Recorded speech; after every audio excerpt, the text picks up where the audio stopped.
Oman തീരത്ത് എണ്ണക്കപ്പൽ ചോർന്നുണ്ടായ അപകടത്തിൽ കാണാതായവർക്കുള്ള തിരച്ചിൽ ഊർജിതം. കാണാതായ 6 പേർക്കുള്ള തിരച്ചിലാണ് പുരോഗമിക്കുന്നത്. അപകടത്തിൽപ്പെട്ട 16 ഇന്ത്യക്കാരിൽ ഒരാൾ മരിച്ചു. 9 പേരെ കഴിഞ്ഞ ദിവസം രക്ഷപ്പെടുത്തിയിരുന്നു. ഇതിൽ 8 പേർ ഇന്ത്യക്കാരും 1 ശ്രീലങ്കൻ പൗരനുമാണ്. ഒമാനിൽ ശമ്പളത്തിന് നികുതി ഏർപ്പെടുത്തുന്നു. അടുത്ത വർഷം മുതൽ പ്രാബല്യത്തിൽ വരും. 2020 നിയമത്തിന്റെ കരട് തയ്യാറാക്കിയിരുന്നു. ഭാവിയിൽ മറ്റ് ഗൾഫ് രാജ്യങ്ങളിലും ആദായ നികുതി വന്നേക്കുമെന്നാണ് സാമ്പത്തിക വിദഗ്ധർ പറയുന്നത്. കുവൈത്തിൽ കനത്ത ചൂട് തുടരുമെന്ന് കാലാവസ്ഥാ വിദഗ്ധർ. ഉയർന്ന താപനിലയ്ക്കൊപ്പം ശക്തമായ കാറ്റിനും സാധ്യതയുണ്ട്. വെള്ളി ശനി ദിവസങ്ങളിൽ കാറ്റ് ശക്തിപ്പെടുമെന്നാണ് സൂചന. ഉയർന്ന താപനില 50 ഡിഗ്രി സെൽഷ്യസായി തുടരും. അബുദാബിയിൽ ബോധവൽക്കരണത്തിന് AI റോബോട്ട്. പൊതുജനങ്ങളോട് സംവദിക്കാനും ഗതാഗത ബോധവൽക്കരണത്തിനുമാണ് റോബോട്ടുകളെ ഉപയോഗപ്പെടുത്തുക. സ്കൂളുകളിൽ കുട്ടികൾക്ക് ക്ലാസ് എടുക്കാനും ഉപയോഗിക്കാനാകും. അബുദാബി പോലീസിന്റെ ട്രാഫിക് ആൻഡ് സെക്യൂരിറ്റി പട്രോൾസ് ഡയറക്ടറേറ്റാണ് റോബോട്ട് പുറത്തിറക്കിയത്.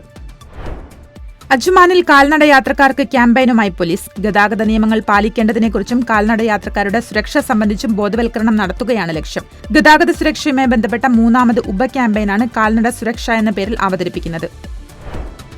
ദുബായ് സമ്മർ ഫെസ്റ്റിന്റെ ഭാഗമായി ദുബായ് വിമാനത്താവളത്തിൽ കുട്ടികൾക്ക് വർണ്ണാഭമായ വരവേൽപ്പ്. കുട്ടികളെ സമ്മാനങ്ങളും പൂക്കളും നൽകിയാണ് രാജ്യത്തേക്ക് സ്വാഗതം ചെയ്തത്.